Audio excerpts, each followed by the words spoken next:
олимҷон бобоев, раиси ҳизби ислоҳоти иқтисодии тоҷикистон, дар анҷумани ин ҳизб, ки бо ҳадафи ироаи рӯйхати довталабон барои ширкат дар интихоботи парлумонӣ баргузор шуд, аз мақоми худ истеъфо дод.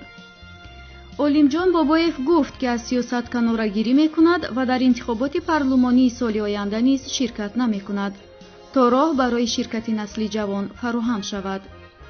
бобоев пиронсолиро далели истеъфои худ эълон кард. тавре азия плюс хабар медиҳад, дар анҷумани ҳизби ислоҳоти иқтисодии тоҷикистон муовини бобоев ва намояндаи ин ҳизб дар маҷлиси намояндагон рустам қудратов раиси ҳизби ислоҳоти иқтисодӣ интихоб шуд. олимҷон бобоев муассиси ин ҳизб дар соли 2005 буд ва дар интихоботи парлумонии соли 2015 3 нафар аз ин ҳизб вориди маҷлиси қонунгузории тоҷикистон шуданд. дар нишасти ҳизбии рӯзи душанбе 15 декабри имсол 7 нафар ба унвони довталаб барои ширкат дар интихоботи парлумонии аввали моҳи марти соли 2020 ба намояндагӣ аз ҳизби ислоҳоти иқтисодӣ ба ҳавзаи воҳиди ҳизбҳои сиёсии ин кишвар муаррифӣ шуданд. гуфта мешавад, ки ҳизби ислоҳоти иқтисодии тоҷикистон гӯё 20 000 узв дорад.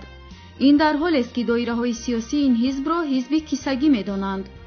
бо гузашти 14 сол аз таъсиси ин ҳизб, шоистаи номаш ягон лоиҳаи чашмрасии ислоҳоти иқтисодӣ пешкаши ҷомеа нашудааст. фаъолиятҳои ин ҳизб бештар ба таблиғи барномаҳои ҳукумати кишвар ва ҳизби халқии демократии тоҷикистон нигаронида шудааст.